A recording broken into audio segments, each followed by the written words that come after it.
UP में आज फिर रिकॉर्ड कोरोना केस आए हैं। प्रदेश में 8,334 कोरोना के मामले मिले हैं, जिसके बाद एक्टिव केसों की संख्या 33,946 हो गई है। पिछले 24 घंटे में राज्य में 335 लोग कोरोना से ठीक हो चुके हैं। इसके अलावा 33,563 लोग होम आइसोलेशन में हैं। इसके साथ ही रक्षा मंत्री राजनाथ सिंह, बीजेपी के राष्ट्रीय अध्यक्ष जेपी नड्डा और केंद्रीय मंत्री अजय भट्ट भी कोरोना पॉजिटिव पाए गए हैं। उन्होंने संपर्क में आने वाले लोगों से टेस्ट करवाने की अपील की है। 24 घंटों में संक्रमण के 8,334 नए मामले सामने आए हैं। इसी अवधि में उपचारित होकर डिस्चार्ज होने वालों की संख्या 335 है। वहीं कोरोना के बढ़ते मामलों के बीच वाराणसी प्रशासन ने बड़ा फैसला लेते हुए दशाश्वमेध घाट पर होने वाली गंगा आरती को सांकेतिक कर दिया है। अब 5 पंडितों की जगह सिर्फ 1 पंडित जी ही आरती करेंगे।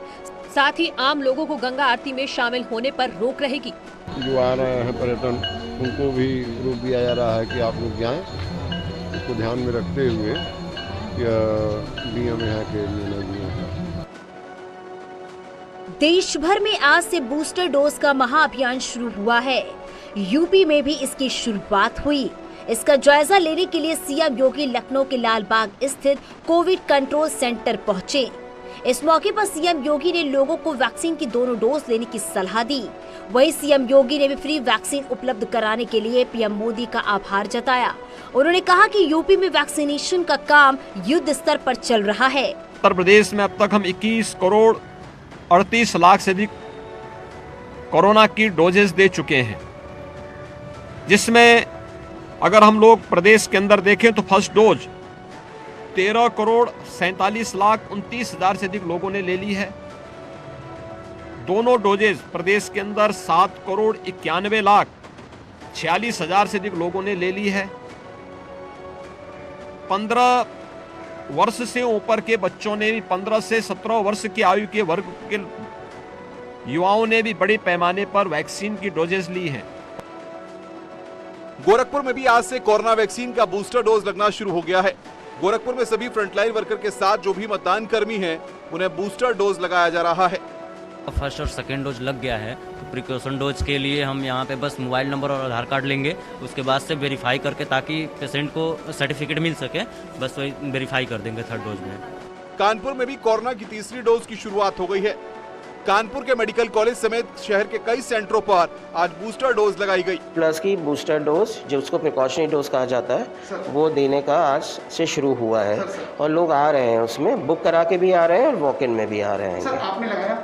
हाँ, मेरे लग गया है सर। आज मेरा फर्स्ट लग गया, थर्ड लग गया है मेरे आज। तो आपका बूस्टर डोज हो गया? जी जी सर। तो आपने देखा, डॉक्टर हैं जिनका साफ कहना और मानना है कि शुरुआती इन्होंने कही कि फ्रंटलाइन वर्कर्स की जिस तरह बात की जा रही थी, तो फ्रंटलाइन वर्कर्स में वो डॉक्टर्स हैं जो अपनी जिंदगी को रिस्क लेके दूसरों की जिंदगियां बचा रहे हैं। उन्होंने भी इसकी शुरुआत कर चुकी है। यानी अगर बात की जाए, कमोवेश हर सेंटर पर इसी तरह की भीड़ देखने को मिल रही है। सुप्रीम कोर्ट ने 5 जनवरी को पंजाब दौरे पर गए प्रधानमंत्री नरेंद्र मोदी की सुरक्षा में सेंध के मामले की जांच के लिए केंद्र सरकार की गठित समिति को भंग कर दिया है। पंजाब सरकार की तरफ से केंद्र की जांच समिति की निष्पक्षता पर संदेह उठाने के बाद सुप्रीम कोर्ट ने ये फैसला किया है। इसके साथ ही शीर्ष अदालत ने एक स्वतंत्र जाँच समिति का गठन कर दिया है, जिसकी अगुवाई सुप्रीम कोर्ट के ही रिटायर्ड जस्टिस करेंगे। सुप्रीम कोर्ट ने मामले में शुक्रवार को हुई सुनवाई को आज आगे बढ़ाते हुए केंद्र के रवैये पर नाराजगी का भी इजहार किया। कोर्ट ने कहा कि जब शुक्रवार की सुनवाई में उसने केंद्र और पंजाब सरकार दोनों की तरफ से गठित जांच समिति को काम करने से सोमवार तक रोक दिया था, तो फिर केंद्र सरकार ने पंजाब के डीजीपी और चीफ सेक्रेटरी को कारण बताओ नोटिस क्यों भेजा। इस पर केंद्र सरकार का पक्ष रख रहे सॉलिसिटर जनरल तुषार मेहता ने बताया कि कारण बताओ नोटिस शुक्रवार को सुप्रीम कोर्ट का आदेश मिलने से पहले ही जारी किया गया था। इसके अलावा सुप्रीम कोर्ट में वकील वरुण कुमार सिन्हा ने एक और याचिका दाखिल की है, जिसमें पंजाब के मुख्यमंत्री चरणजीत सिंह चन्नी के खिलाफ आपराधिक कार्रवाई की मांग की गई है। साथ ही पूरे मामले की जाँच आतंकवाद एंगल से करने की भी मांग की गई है। बीजेपी ने 2022 के लिए चुनावी कसरत तेज कर दी है। आज पार्टी ने लखनऊ में बड़ी बैठक की। सीएम योगी, दोनों डिप्टी सीएम सुनील बंसल, संजीव बालियान समेत कई बड़े नेताओं की मौजूदगी में टिकट बंटवारे को लेकर मंथन किया गया। आज महत्वपूर्ण बैठक होती है, माननीय प्रदेश अध्यक्ष जी की अध्यक्षता में हुई। 300 से अधिक सीटें जीतने के लक्ष्य और संकल्प के साथ फिर चुनाव समिति की बैठक संपन्न हुई। ये तो माननीय संसदीय बोर्ड तय करेगा, यह चुनाव समिति नहीं तय करेगी। चुनाव समिति नाम प्रस्तुत करेगी, पैनल प्रस्तुत करेगी। निश्चित तौर से कमल खिल रहा है और दमदार कमल खिल रहा है। वहीं कल से बीजेपी प्रदेश में डोर टू डोर कैंपेन शुरू करने जा रही है। इस जनसंपर्क अभियान के तहत बीजेपी सरकार की योजनाओं और उपलब्धियों को जनता तक पहुंचाएगी। इस दौरान बीजेपी लोगों को मास्क और सैनिटाइजर भी बांटेगी। पार्टी जो चुनाव की गाइडलाइन है, चुनाव आयोग ने घोषणा किया है, कोविड का ध्यान रखते हुए 100% कार्यकर्ता उसका पालन करते हुए अपना संपर्क अभियान शुरू करेंगे। सदस्य एसपी विधायक और विधानसभा में उपनेता प्रतिपक्ष इकबाल महमूद ने सीएम योगी के 80 बनाम 20% वाले बयान पर पलटवार किया है। इकबाल महमूद ने कहा कि चुनाव में आप देखेंगे कि हमारी तरफ 60 होंगे और उनकी तरफ से 40 रह जाएंगे। एसपी विधायक ने कहा कि अब समय आ गया है, जनता वोट के जरिए घृणा और भेदभाव की राजनीति करने वालों को मुंह तोड़ जवाब दे। हमारी गर्दनें उन्होंने काट ली। अब वक्त आ गया है कि जनता वोट के जरिए ऐसे व्यक्ति को जो घृणा की राजनीति करता हो, जो भेदभाव की राजनीति करता हो, ये जो 80 और 20 कह रहे हैं, ये अब देखेंगे कि हमारी तरफ 60 होंगे और उनकी तरफ 40 होंगे। एसपी विधायक ने ओवैसी को लेकर भी जमकर हमला बोला। साफ है बिल्कुल, उत्तर प्रदेश नहीं देश के अंदर भी नौजवान जो लड़के हैं वो अपनी डिग्रियां लेकर घूम रहे हैं, कोई उनको नौकरी देने को नहीं मिल रही है।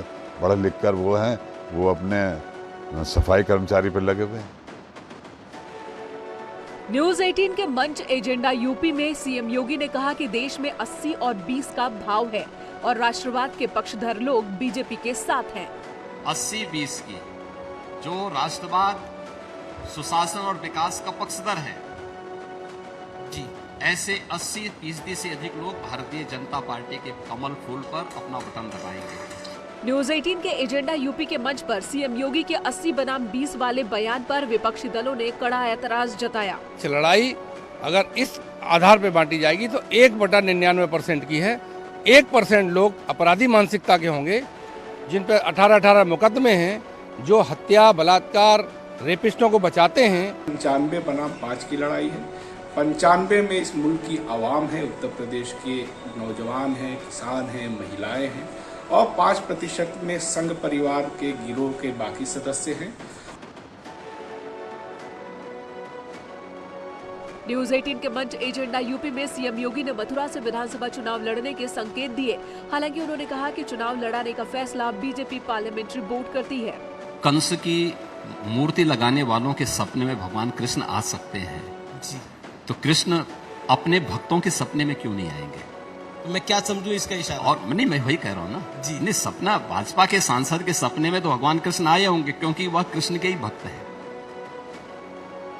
लेकिन कंस की मूर्ति लगाने वालों के सपने में जब भगवान कृष्ण आ रहे हैं, तो मैं यही कहना चाहता हूं, देखिए, यह पार्टी का, जहां से पार्टी को उचित लगेगा और पार्टी जहां से कहेगी, हम लोग वहां से चुनाव लड़ेंगे। सीएम योगी के इस बयान पर समाजवादी पार्टी के नेताओं ने निशाना साधा। विपक्ष का कहना है कि सीएम योगी अपने लिए सुरक्षित सीट तलाश रहे हैं। उत्तर प्रदेश के मुख्यमंत्री जी बहुत परेशान हैं, बेचारे घूम घूम के हर जगह से टिकट मांग रहे हैं। कभी मथुरा से मांगते हैं, कभी अयोध्या से मांगते हैं। अरे भाई, उनको ऐसा लगता है कि इस बार भारतीय जनता पार्टी जो दिल्ली वाली, उनको टिकट ही नहीं देगी। बलिया की बेरिया सीट से बीजेपी विधायक सुरेंद्र सिंह ने ओम प्रकाश राजभर को लेकर विवादित बयान दिया है। उन्होंने कहा कि ओम प्रकाश राजभर को जहां भी फायदा दिखेगा वो वहां चले जाएंगे। एक तरह से राजनीतिक लोमड़ी है, उसको राजनीतिक लोमड़ी आप लोग जानते हैं कि नहीं? जहां भी कोई कुछ दिखा देगा कि आपको 5 सीट दे देंगे तो वहीं चला जाएगा, फिर कोई कह देगा आपको चेयरमैन बना देंगे तो वहां चला जाएगा। बीजेपी विधायक ने एसपी, बीएसपी, कांग्रेस पर तंज कसते हुए तीनों ही पार्टियों को राजनीतिक बैंड पार्टी बताया। साथ ही आरोप लगाया कि विपक्षी पार्टियां परिवारवादी हैं। ये शुद्ध रूप से, जैसे आप देखे होंगे कि एक बैंड पार्टी का कोई मुखिया होता है ना, बैंड पार्टी का, वो सट्टा करता है और बाजा बजाता है। ठीक वही राजनीतिक बैंड है सर। ये राजनीतिक बैंड पार्टी के सबको अखिलेश जी ने किया है, कोई जो है मायावती जी मुखिया है, राजनीतिक बैंड पार्टी है। कानपुर में directorate general of GST intelligence की टीम ने देश के नामी पान मसाला ब्रांड शिखर पान मसाला का कारोबार संभालने वाले अनिल अग्रवाल और पवन मित्तल के घर छापेमारी की। सूत्रों के मुताबिक टीम अनिल और पवन को अपने साथ ले गई है। अब दोनों से पूछताछ की जाएगी। डीजीजीआई की अहमदाबाद यूनिट ने एक बार फिर से कानपुर में छापेमारी की शुरुआत की। इस बार शिखर पान मसाला समूह के 2 प्रमुख, जिसमें अनिल अग्रवाल और पवन मित्तल का नाम बताया जा रहा है। अगर सूत्रों की माने, इन दोनों से कई घंटे तक पूछताछ चली और उसके बाद डीजीआई की टीम इन्हें लेकर किसी और स्थान पर चली गई। डीजीजीआई की टीम ने फैक्ट्री, गोदाम और कार्यालय में छापेमारी की। सूत्रों के मुताबिक जांच टीम को दस्तावेजों में हेरफेर के सबूत मिले हैं।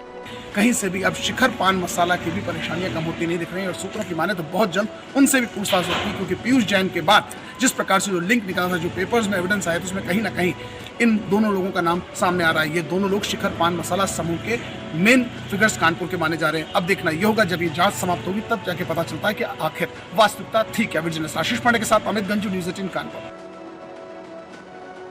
ब्रेक के लिए